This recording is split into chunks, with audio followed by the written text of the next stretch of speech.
ug maghisgot na punta mga higala og politika. Kay mao ni mga kasama ang init karong panahon. Naay komento si Putan JP dinhi. Nga si Senator Pimentel Bisaya man daw ni Rajuman Abi Rajuman Oh, kay ka ba nagkagayan? Niingon Putan JP nga utro pong Bisaya wa man kasakay sa joke sa Bisaya o ni FPRRD. Kay unsa ganitong nag-viral na pod karon Rajuman Abi? Yes, Rajuman Renz, Rajuman Irin kini kay init-init gyud din no kay daghan kayong mga senators ang mi-react pero na po uban ingon nga no comment lang. Wala sila nahadlok sa bahad ni FPRRD kalabot sa mga senators nga iya na lang daw kunong ipapatay. Para mo daog. Para kumbaga na sila'y bakante ba na sila'y slot kana mga kasama. Pero sa mga wala pa nakadungog ato paminawon ang iyahang statement. Sila, ano dapat ang gawin natin? Di patayin natin yung mga senador ngayon para mabakante. Makapatay tayo ng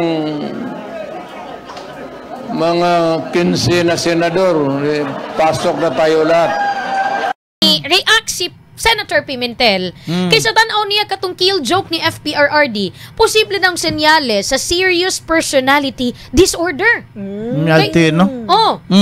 Mo tuo ba mo mga higala nga senyales to o mo uyon ba mo sa giingon ni Senator Pimentel nga senyales to sa serious personality disorder or ingon ato lang yun ang humor ni FPRRD?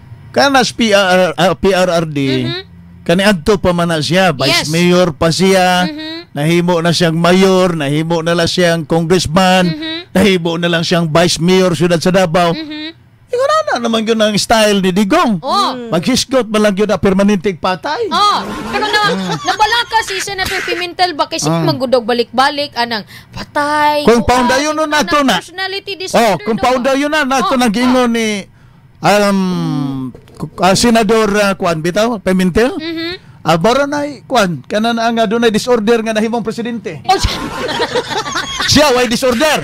Nang ano di ara ba siya kutob pagka senador. Unsa na ingon sa mga netizen kadyo Rajuman Renz, comment pa ni Estrel Dereo ana siya. Mind game lang daw na ni FPRRD nga dili daw kinahanglan tinud-on o kaya ang uban manggod daw basin ginervyos sa maong statement labi na ang mga pipila ka mga senator pero nato sila dili na kinahanglan seryoson lang. Lain pang comment ni Serelisa Dereo ana pa siya nga for sure na stress gyud daw ang mga dili Bisaya ug wala nakaget sa humor ni FPRRD. Yes, kay sila gikatawan lang yun. Sa mga comment kay katawan gani doon na pay uban go FPRRD ana lang because nagets na nato of course kita nga taga Davao City pod kabalo na gyud ta sa humor pod ni FPRRD. Ingon gani si Senator Bato de la Rosa hangtod ba karon wa gyapon ninyo na ilhan si FPRRD? Ngayon ana man gyud na siya mohatag og kanang statement kanong tagaan man ninyo gibug-aton.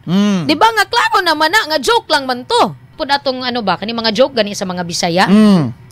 Pildig yun ang pikon. Pildig yun. No? Kay kung Bisaya gani imo ang kalaban, basin mga ang uban may nga mudila na lang, Manila na lang kay wa na ikasulti.